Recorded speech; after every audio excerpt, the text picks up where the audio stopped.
আসসালামু আলাইকুম। আমন্ত্রণ জাগো ফুটবলে, সঙ্গে আছি আমি আফরিন সুমনা। শুরুতে জানিয়ে দিচ্ছি সংবাদ শিরোনাম। আর্জেন্টিনা কখনো সেমিফাইনালে হারে না, সম্মান দিয়ে কথা বলো, রেফারির ওপর কেন চটেছিলেন মেসি। সমর্থকদের উদ্দেশ্যে বার্তা দিলেন আর্জেন্টিনার কোচ। সেমিতে ওঠার পর দুঃসংবাদ পেল আর্জেন্টিনা। দর্শক, শিরোনাম শুনছিলেন, এবার জানিয়ে দিচ্ছি বিস্তারিত। বিশ্বকাপের সেমিফাইনাল মানেই আর্জেন্টিনার জয়টা যেন অবধারিত। লাতিন ফুটবলের এই পরাশক্তি দেশটি চলমান বিশ্বকাপের আসর সহ প্রতিযোগিতায় অংশ নিয়েছে 20 বার। এর মধ্যে শেষ চারের মঞ্চে পা রাখতে পেরেছে 6 বার। পরিসংখ্যান বলছে সেমিফাইনালে ওঠার পর প্রতিবারই তারা ফাইনালের টিকিট কেটেছে। আজ কানসাসে চলমান বিশ্বকাপের শেষ কোয়ার্টার ফাইনালের ম্যাচে অতিরিক্ত সময়ে 3-1 গোলে সুইজারল্যান্ডকে হারিয়ে সেমিফাইনাল নিশ্চিত করেছে লিওনেল স্কালোনির দল। অন্যদিকে নরওয়েকে 2-1 গোলে হারিয়ে শেষ চারে উঠেছে ইংল্যান্ড। আগামী বুধবার আটলান্টায় সেমিফাইনালের লড়াইয়ে চিরপ্রতিদ্বন্দ্বী এই দুই দেশ মুখোমুখি হবে। ফুটবল বিশ্বের চোখ এখন এই মহারণে। একদিকে আলবিসেলেস্তেদের সামনে টানা দ্বিতীয় ফাইনালে ওঠার স্বপ্ন, অন্যদিকে সেমিফাইনালে অজেয় থাকার রেকর্ডটা অক্ষুণ্ণ রাখার চ্যালেঞ্জ। চলুন দেখে নেওয়া যাক আর্জেন্টিনার আগের 5 সেমিফাইনাল। বিশ্বকাপের প্রথম আসরেই শেষ চারে নিজেদের শক্তির জানান দিয়েছিল আর্জেন্টিনা। সেন্টেনারিও স্টেডিয়ামে যুক্তরাষ্ট্রকে এক প্রকার উড়িয়ে দিয়ে 6-1 গোলের বিশাল জয়ে প্রথম দল হিসেবে বিশ্বকাপের ফাইনালে পা রাখে তারা। Argentina 2-0 Belgium. ঐতিহাসিক আজতেকা স্টেডিয়ামে দিয়েগো ম্যারাডোনার সেই বিখ্যাত হ্যান্ড অফ গড আর শতাব্দীর সেরা গোলে ইংল্যান্ড বধের পর সেমিফাইনালে আর্জেন্টিনার সামনে ছিল বেলজিয়াম। সেই ম্যাচেও একক জাদুতে জোড়া গোল করে দলকে 2-0 ব্যবধানে ফাইনালে তোলেন ম্যারাডোনা। পরে দ্বিতীয় বিশ্বকাপেও জেতে আকাশী সাদারা। ইতালি 1-1, আর্জেন্টিনার টাই ব্রেকারে 3-4 জয়। নেপলসের সান পাওলো স্টেডিয়ামে স্বাগতিক ইতালির বিপক্ষে ম্যাচটি ছিল স্নায়ুযুদ্ধের। নির্ধারিত ও অতিরিক্ত সময়ে ম্যাচটি 1-1 সমতায় থাকার পর টাই ব্রেকারে গোলকিপার সার্জিও গাইকোচিয়ার অতি মানবীয় দক্ষতায় স্বাগতিকদের স্তব্ধ করে ফাইনালে ওঠে আর্জেন্টিনা। নেদারল্যান্ডস 0-0, আর্জেন্টিনা ট্রাইব্রেকারে 2-4 জয়। দীর্ঘ 24 বছর পর আবারও সেমিফাইনালের মঞ্চে আর্জেন্টিনা। চলমান ফিফা ফুটবল বিশ্বকাপের শেষ কোয়ার্টার ফাইনালে আজ সুইজারল্যান্ডের বিপক্ষে মাঠে নেমেছিল আর্জেন্টিনা। ম্যাচে শুরুতেই গোল করে লিড নিয়েছিল আলবিসেলেস্তেরা, তবে দ্বিতীয়ার্ধে সমতায় ফেরে সুইসরা। এরপর ম্যাচ গড়ায় অতিরিক্ত সময়ে। ম্যাচের 113 মিনিট পর্যন্ত ম্যাচ ছিল 1-1 গোলে সমতায়। এরপর আলভারেজের দুর্দান্ত গোল ম্যাচের চেহারা পাল্টে দেয়। ম্যাচে যোগ করার সময় আর্জেন্টিনার হয়ে তৃতীয় গোলটি করেন লাউতারো মার্তিনেজ। এই দুজনের গোলে 3-1 ব্যবধানে জয় নিয়ে সেমিফাইনালে খেলা নিশ্চিত করে বর্তমান চ্যাম্পিয়নরা। এদিকে সুইজারল্যান্ডের বিপক্ষে জিতলেও আলোচনায় এসেছে রেফারির সঙ্গে লিওনেল মেসির বাকবিতণ্ডার একটি মুহূর্ত। ম্যাচের এক পর্যায়ে বিরক্ত হয়ে রেফারির সঙ্গে উত্তপ্ত বাক্য বিনিময় হয় মেসির। এ সময় মেসি পর্তুগিজ রেফারিকে কি বলেছিলেন তা নিয়ে আলোচনা চলছে।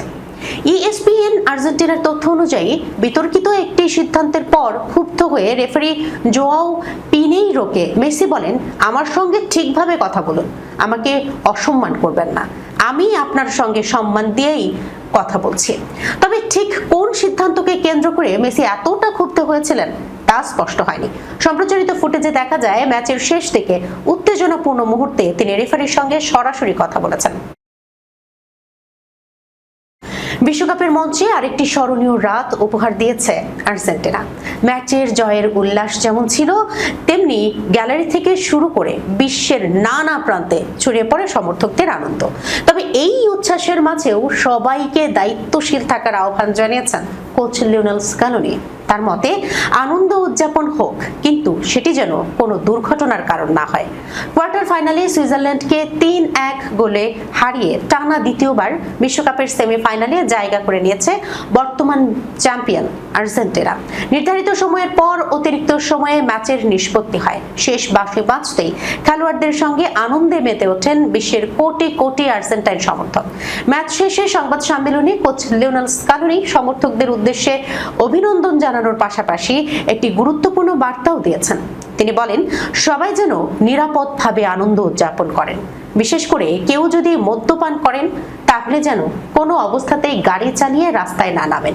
স্কালোনি বলেন, সবাই আনন্দ করেন কিন্তু সতর্ক থাকুন। যারা মদ্যপান করবেন তারা যেন গাড়ি না চালান। আমরা সেমিফাইনালে উঠেছি, এটি আমাদের জন্য দারুণ একটি অর্জন। এই মুহূর্তটি সবাই উপভোগ করুন, তবে নিরাপত্তার বিষয়টি অবশ্যই মাথায় রাখবেন। এর মধ্যে আর্জেন্টিনা জেনে গেছে সেমিফাইনালে তাদের প্রতিপক্ষের নাম। কোয়ার্টার ফাইনালে নরওয়েকে 2-1 গোলে হারিয়ে শেষ 4-এ জায়গা নিশ্চিত করেছে ইংল্যান্ড। আগামী 15 জুলাই আটলান্টায় মুখোমুখি হবে দুই দল। তবে প্রতিপক্ষ নিয়ে কোনো বাড়তি চিন্তা নেই বলে জানিয়েছেন স্কালোনি। তার ভাষ্য, ইংল্যান্ড কিংবা নরওয়ে যে দলই আসুক তারা জানতেন কঠিন প্রতিদ্বন্দ্বিতার জন্যই প্রস্তুত থাকতে হবে। আর্জেন্টাইন কোচ বলেন, ইংল্যান্ড হোক বা নরওয়ে আমাদের জন্য খুব বেশি পার্থক্য নেই। আমরা এমন একটি দলের বিপক্ষে খেলবো যারা ভালো ফুটবল খেলে এবং তাদের কোচও অসাধারণ। টানা দ্বিতীয় বিশ্বকাপে সেমিফাইনালে ওঠার মাধ্যমে নিজেদের ধারাবাহিকতার প্রমাণ দিল আর্জেন্টিনা। এখন ফাইনালে জায়গা নিশ্চিত করার লক্ষ্য নিয়েই ইংল্যান্ডের বিপক্ষে মাঠে নামবে বর্তমান বিশ্ব চ্যাম্পিয়নরা। বিশ্বকাপের নকআউট পর্ব যত এগোচ্ছে ততই বদলে যাচ্ছে বিশ্ব ফুটবলের সমীকরণ। মাঠের প্রতিটি জয় পরাজয়ের প্রভাব পড়ছে ফিফার লাইভ র্যাঙ্কিংয়েও। স্পেনের দুর্দান্ত জয়ের পর সেই পরিবর্তনের ঢেউ এবার লেগেছে বর্তমান বিশ্ব চ্যাম্পিয়ন আর্জেন্টিনার গায়েও। এক ধাপ পিছিয়ে 3 নম্বরে নেমে গেছে আলবিসেলেস্তেরা, আর দ্বিতীয় স্থানে উঠে এসেছে স্পেন। বিশ্বকাপের কোয়ার্টার ফাইনালে বেলজিয়ামকে 2-1 গোলে হারিয়ে শেষ 4 নিশ্চিত করেছে স্পেন। এই জয়ের ফলে শুধু সেমিফাইনালের টিকিটই নয়, ফিফার ম্যাচ ভিত্তিক লাইভ র্যাঙ্কিংয়েও বড় সুবিধা পেয়েছে দলটি।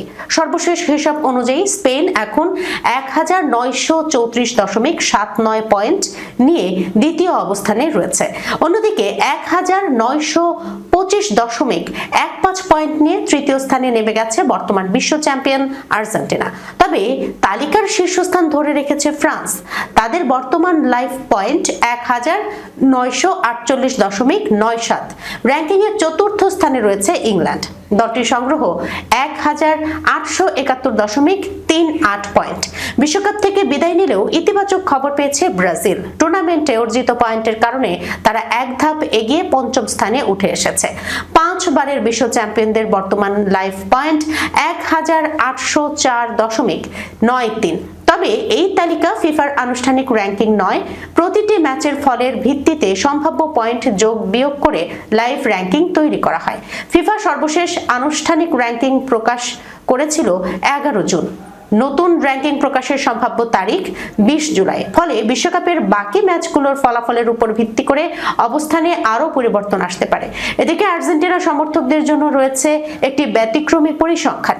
1992 সালে ফিফা বিশ্ব র্যাঙ্কিং চালু হওয়ার পর বিশ্বকাপ শুরুর আগে 1 নম্বরে থাকা কোনো দল শেষ পর্যন্ত শিরোপা জিততে পারেনি। এবার সেই ইতিহাস বদলানোর লক্ষ্য নিয়েই শিরোপা ধরে রাখার মিশনে রয়েছে লিওনেল স্কালোনির দল।